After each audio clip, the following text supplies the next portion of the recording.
Hey, welcome back to the Disney Plus Everyday Challenge, and today we have Brave from Pixar. Uh, Today, this movie just reminded me of just how much I love this movie, and yet I haven't seen it in years. Uh, it- how Pixar rarely fumbles the ball, and right now I'm not even thinking of where it has. Uh, this is one of those movies where it doesn't fumble the ball at all. It it hits on every level: the animation, the characters, the writing, the actors that provide all the voices. It just hits on every level, and it ages. It has aged so well. This came out in 2012. It's an hour and 34 minutes long, and it feels so much bigger than it is. Realize that in all this time we're pretty much inside at home. All the I don't get out much. Let's just say due to certain circumstances. Um, just the opening sequence, being on this very green isle in the middle of Scotland, um, it made me it made me breathe differently. I think it felt like I was outdoors. I don't know. I know it's weird to even say that, but it's just beautiful the way they put this thing together. It's the animation is gorgeous, uh, and yes, a lot of the attention is put on Merida's hair. Uh, that hair is almost a character in itself. If it was just a movie about how the hair moved through the story, it would be fine with me. Just so much flowing, curly, red hair is just gorgeous, and it moves beautifully, like on it realistically. It's not just here's a headpiece, like a helmet or anything else. It's it breathes, it bounces, it moves. I know I sound really weirdly fetishistic about it right now, but it's true. It's great. It's amazing. And then you mix that with any water effects, and yeah, it's great. It's amazing. But beyond that, just the way they animate the forest and the creatures, and even her suitors. One of my favorite scenes is the presentation of the suitors. Three very different young men have been brought to fight for the chance to marry fair Merida, the princess, who very much does not want to be a princess. She wants to shoot her bow and arrow and just be left alone and be herself and not be betrothed to anyone, certainly. But the way they animate their fathers and then the sons, they're unique, they're hilarious, and it's you have to see it to believe it. Honestly, if you haven't seen this movie in a while, if you haven't seen this movie at all, then you're really missing out. It's time to crank up the Disney Plus and put this on your screen. Preferably in a dark room, because there's a lot of nighttime scenes that are lit in a certain way. Again, also the way they light things, the way they light Merida, just scenes with her in the woods, with wearing the cloak or like the hood up and everything else, and the curls spilling out. Again, I'm talking about the hair, but it's beautifully lit. I know it's something that people don't really put a lot of emphasis on, but it's so well done. I'm repeating myself over and over again, I know, but yeah, no, you look for the lighting, look for the atmospherics, the fog, the just what Scotland is. It just there's so much to love about this. Um, all right, I'll get off the effects and the animation and everything right for right now. The cast, Kelly MacDonald, who I absolutely love. I recently saw her on Truth Seekers with Simon Pegg and Nick Frost on Amazon. I know I probably shouldn't promote another streaming channel, but nobody can tell me that because nobody owns me. If somebody wants to say we'll pay you to not talk about other streaming, well then we'll talk. We'll negotiate that. But until then, Kelly MacDonald on Truth Seekers makes an appearance. But she is astounding here as Merida.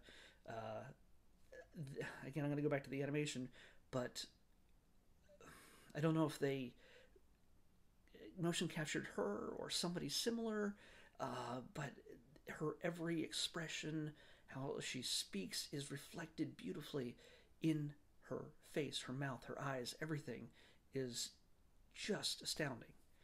We're not dealing with toys here. We're not dealing with cars. We're not dealing with anthropomorphic fish or characters inside your brain or anything else. These are real human people. And also, this is actually the first female protagonist ever for a Pixar film to this point, or since, unless you count Inside Out. But I mean, no, this is they have basically dealt with up to this point, toys and, like I said, cars and monsters and things like that. But this is their.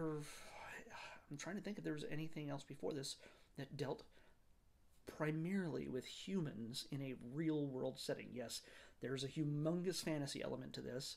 For those of you who are looking for a little bit of Gaelic mysticism or anything else, yeah, there's there's a strong element to that. But yeah, it's this is meant to be the real world and meant to show a real girl with way too many curls. Again, can't shut up about that. But it's they knock it out of the park. It should be more difficult, but this is an 8-year-old movie, by the way. I don't know. I think they've ever done anything to really improve upon. Yes, okay. Even the Incredibles were humans, but they were all very stylized with skinny legs and other things just that were not realistic. Also, because of superpowers, Elastigirl and a very buff Mr. Incredible. Those characters were human, but not realistically human. Here, Merida has no special powers. Her mom and dad have no special powers. It's very much meant to be the real world, and it's beautifully rendered. Speaking of her mom and dad, Billy Connolly plays her dad, and her mom is Dame Edna Thompson. So, they, if you're going to go with a man to play the father with a Scottish accent, you're going to go with Billy Connolly.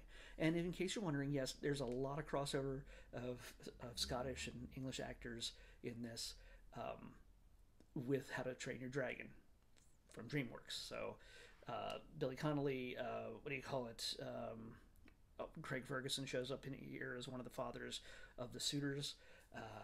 Who else? Julie Walters plays the witch.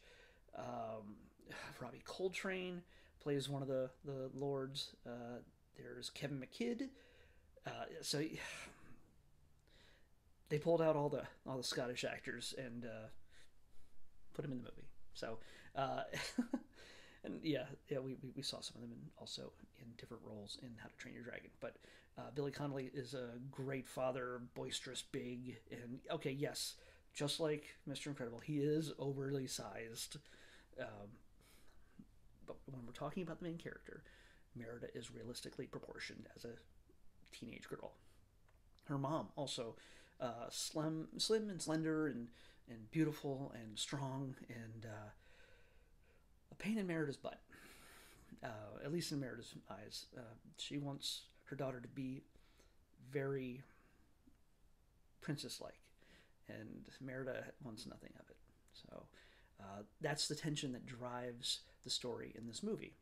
Merida wants to be free of the things that her mom expects of her, and mom wants Merida to buckle down and handle the stuff that she's expected to do as a woman and as a princess. And that leads to Merida seeking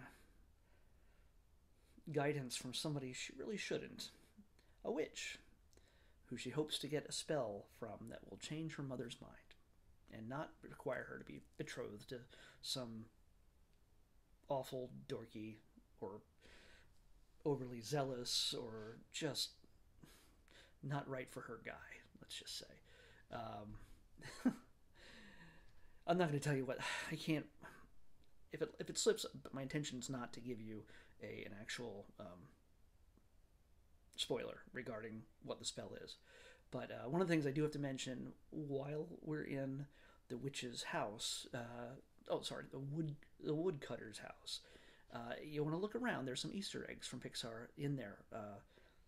There you'll see Sully from Monsters Inc., and you'll even see the Pizza Planet truck from Toy Story making background cameos throughout that one scene inside the woodcutter witch's house. So it goes by really fast. So you'll want to keep a strong eye once Merida gets to the witch's house.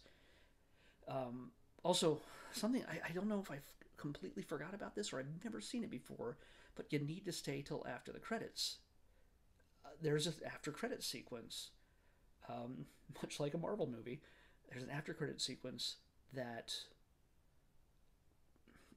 one of the questions I have is Merida makes a deal with the witch, and it's an off the cuff mention that made me wonder, like, wait,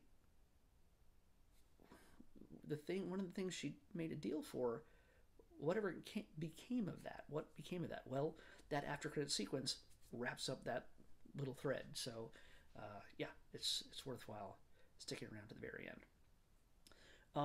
Other than all of that, I'm pretty sure D. Bradley Baker is in here somewhere because he's in everything, making noises for animals. Oh, John Ratzenberger, of course, he has to show up in every Pixar movie. He just plays a guard in a very small role. Her little brothers, she has 3 triplets. Her 3 little brothers are maniacal, hungry little monsters that tear up the castle and cause lots of trouble for her and for pretty much everybody else. But they are also, I thought they were just going to be slapsticky, jokey characters. I had forgotten that they're actually really important to the story, at least in how Merida escapes and re-enters the castle. They're very important. So it's a struggle between mothers and daughters, and while that does not sound terribly exciting for a Pixar film, without spoiling it, you're wrong. I'm just saying that. It makes for some thrilling action and some dark, somewhat scary scenes. Some little kids might find this a little upsetting, but if you got a 5-year-old or older, I'm pretty sure they'd be like, "This is awesome." So yeah, fans of just amazing animation, hilarious, funny bits, and just great characterization. I can't recommend this enough. It is still one of my favorite Disney Pixar films, and I could ramble on all night, but I think I've done enough. By the way, this is the very last episode of this year. Tomorrow is the 1-year anniversary of the launch of Disney Plus. Now, technically, a year ago on the 11th, we did do a 0 episode. I did a 0 episode with the Mandalorian premiere because we got Disney Plus a little bit early here on the West Coast as compared to midnight on the East Coast. So technically this might be the 1-year anniversary, but tomorrow is really, the 12th is really the Disney Plus anniversary. So happy birthday, Disney Plus.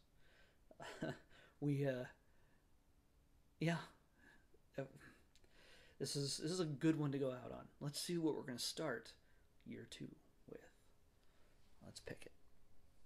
165. 165. What do we got here?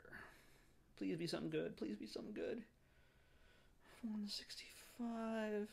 Oh, well, I don't know if it's necessarily good for me, but I think it's a very popular thing amongst some kids. This is a series meant for the Disney Junior crowd. Elena of Avalor. So we'll watch maybe 1 or 2 episodes of Elena of Avalor and see how it goes. I'll come back here with my it wasn't Star Wars. Why couldn't I have gotten a Star Wars or an X-Men movie or something? But no, hey, we'll get to this eventually. Elena of Avalor on the Disney Plus Everyday Challenge. I'll see you back here tomorrow. Bye. Happy birthday, Disney Plus.